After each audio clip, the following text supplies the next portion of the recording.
on Election Day, the ACLU of Nevada says it deployed its largest team ever to observe polls in all of the state's 17 counties. So what did the civil rights organization observe of note? Joining us now for that is Athar Haseebullah, Executive Director of the ACLU of Nevada. Welcome back. Thanks for having me. Before we talk about what was observed, I want to run this tweet by you from someone on X. This was Caroline Medina, who, after you announced this organization's move to have all these poll observers in place, wrote, quote, "We need the non-biased National Guard to watch our polls, not people in the state that have an agenda." How would you respond to that? Well, to Caroline or anybody else, I would say that I'm not exactly sure what that agenda looks like. We sue Republicans, we sue Democrats, we sue nonpartisans, we go after everybody. All we care about is the preservation of civil liberties and civil rights. But from my vantage point, we need more observers in the state, not less observers. And so if Caroline or anybody from X, including any of the number of bots that are probably out there, decides to humanize and come make an appearance at a polling site and be an observer, I encourage it. We had over 500 observers statewide on Election Day. 75 of those were attorneys, and we had all 17 counties under observation for the first time. We've never had observers in all 17 counties. Now, who are the people that were observing? All these folks are volunteers. They reach out from all different places. Some of them are law students, some of them are lawyers, some of them are civil rights advocates, some of them are folks that don't necessarily agree with us but wanted to be part of a volunteer observation program. So they ended up signing up on our website, and we had that open about 3 to 4 months before the election. We require every one of our observers to take and complete a training so that you can know what the rules are, so that you don't end up exacerbating tensions. That's not the point of observation. It's not to see an issue on the ground and just start screaming and yelling, right? We have a protocol for how we deal with things. And do you require that they identify what party they belong to? No. And the reason why is, from our vantage point, it doesn't really matter. I think that if people want to engage in partisan observation, both the RNC and the DNC had observers out. Now, the numbers of observers they had out were not the same as ours, obviously, and I don't know that they, had someone in every county. I didn't see any of those numbers. But if you want to engage in partisan observation, folks are welcome to do that and sign up through their party. For the folks, though, that want to engage in nonpartisan observation, that's what we like to do, to make sure that if there's an irregularity or there's something that's occurring, there's a violation of the law, those issues are flagged for us. And what we can do is two things from there. One, if it's an issue the same day, we can work with the clerks or with the Secretary of State to be able to address those issues. Two, if it's a more systemic issue, we can potentially work on policy changes to be able to address those in a holistic way that end up leading to long-term results so we don't have to see those issues moving forward. And when you said that the RNC and DNC had poll observers but not in the same numbers, you mean less than what the ACLU? Oh yeah, I know that I got a couple calls early in the morning because they had shown up at a few sites, and I know they had 1 or 2 observers there. We had 7. The goal was not to have that many observers there the entire time, but there was an influx of people who wanted to participate in the work, participate in observation. I think the one challenge that we have that we need to deal with structurally when it comes to observation, though, is we need greater areas and opportunities for people to observe in larger numbers. Right now, in many of the sites, the observation was limited to 3 observers: a nonpartisan observer, which is our observers, a Democrat, and a Republican observer. I don't think that's actually the best way of doing things. It actually doesn't make any sense to do it that way, and certainly I know why they do it that way in terms of limiting the number of folks there, because I think they're concerned, election officials are concerned about people who are saying they're observers not necessarily acting like observers. But we should be able to allow for more than 3 people at all of these locations. It should be, in my opinion, probably 5 to 10 times that amount. There's nothing wrong with that, and allow people in, allow them to record their notes and take that back. What issues were reported? The most common one was the wearing of campaign T-shirts within the 100-foot electioneering zone. Not exaggerating, I think I received a complaint every 5 minutes on Election Day. It was nonstop, to the point where I had to tell some of the observers, yes, we're aware. Part of that was, and to be specific about it, the reports we received overwhelmingly were in Clark and Washoe County and in Nye County as well, that folks wearing Trump t-shirts were in line to vote, and election officials were not telling them to do anything about it. Now, my understanding is the guidance that those election officials received was attempt to resolve an issue, but if you can't, don't allow that to interfere with somebody's ability to vote. So more often than not, we get a complaint in, nothing's done, that person ends up able to vote, and then they leave. I think it raises questions not about whether or not there needs to be greater enforcement per se of that rule, but whether or not we just need to do away with the rule. If we're going to run into an issue every 5 minutes on election day about someone wearing a campaign t-shirt, if that's the only element of electioneering, maybe it's something that needs to be reconsidered. What about Nye County? What happened there? Our favorite county. Nye County perpetually engages in poor planning, in my opinion. So around 5 o'clock, we received an alert. And mind you, there had been more than one issue with Nye County during the pendency of the election. We received an alert that the line was about 3.5 hours long. And it was wrapped around the building. We received pictures and videos from our observers there.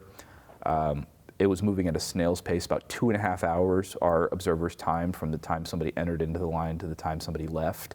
Nye County uses paper ballots very heavily, and so part of the reason for that, from our vantage point, was that this process ends up taking longer. They ended up running out of paper ballots at some point as well, left to go get more. They only had 3 voting machines at their primary voting site in Pahrump, and so it ended up taking quite a bit of time. Were people asked if they wanted to use the voting machines? I'm not sure if they were asked that way.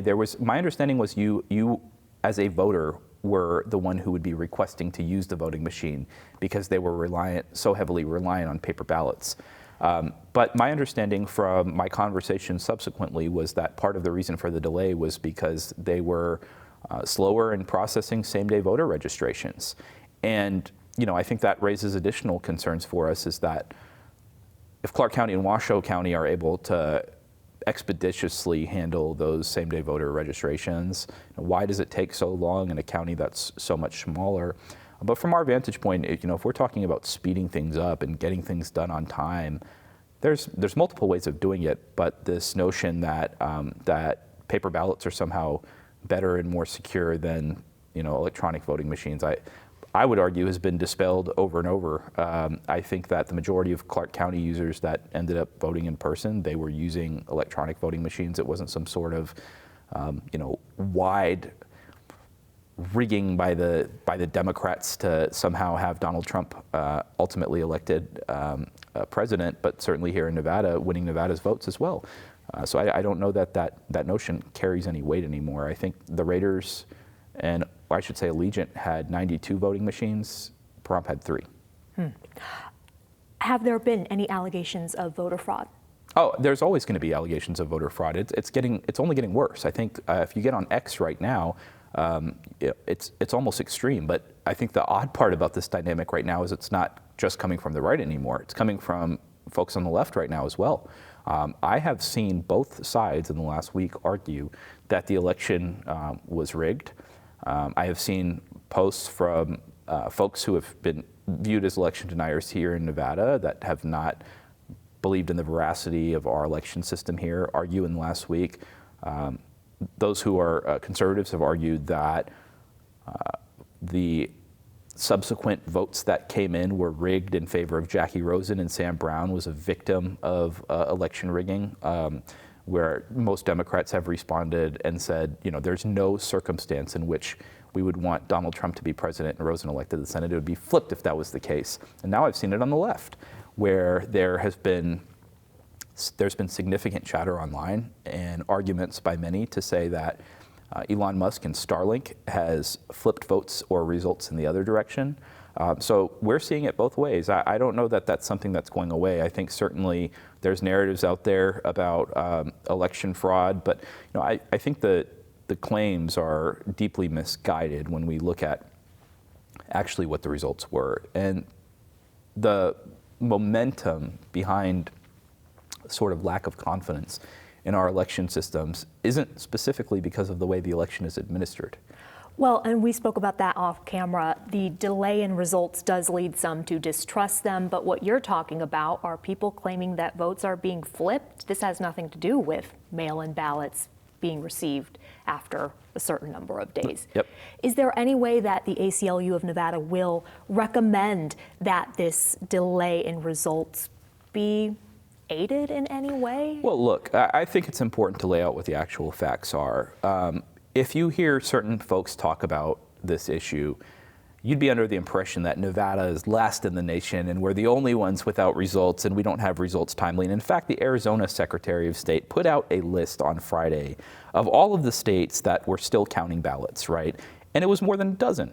We have results that still haven't been called in the U.S. House.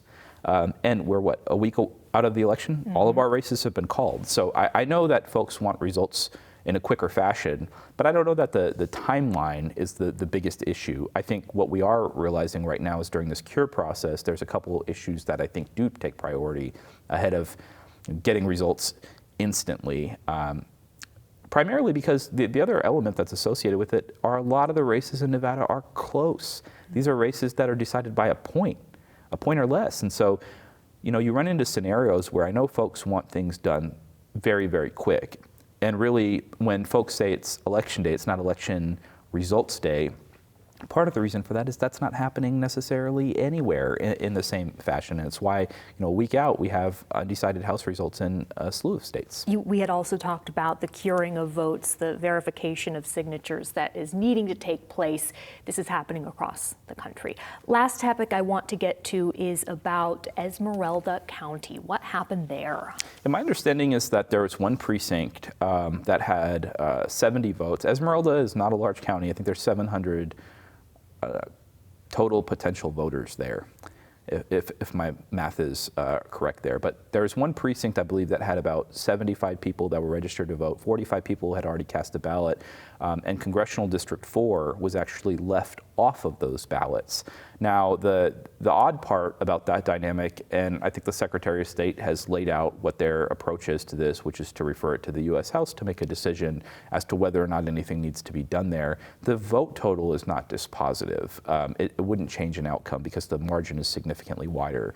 But it is problematic that it certainly got left off. I think it's going to end up raising probably additional questions about how this happened. And who's in charge of overseeing those ballots before they're available? You know, one thing I would encourage candidates to do when the sample ballots are actually released is for candidates and their campaigns to actually do assessments of this. So much is left to outside groups or the Secretary of State. You know, if you're running a campaign, do your diligence. Make sure every vote that should be out there is out there. And I recognize that not every candidate has the ability to do it. Certainly, that's an error that shouldn't have happened, but it probably should have been caught sooner as well, and not in real time. Do you know who is responsible for having looked those over and approving them? Generally, my understanding is clerks are the first line of review, and the Secretary of State does the second. There's going to be errors that pop up, but when the errors are sort of not flagged, it makes it hard to really do anything about it. And so I understand why the approach was given. It's a rarity. This isn't super commonplace. And, you know, it's unfortunate that it happened because regardless of who those individuals ultimately ended up voting for, and regardless of whether or not the outcome was dispositive, every vote should count, regardless of the who and the why they voted for that person. Athar Haseebullah, ACLU of Nevada, thank you so much for joining Nevada Week. It's my pleasure. Thanks.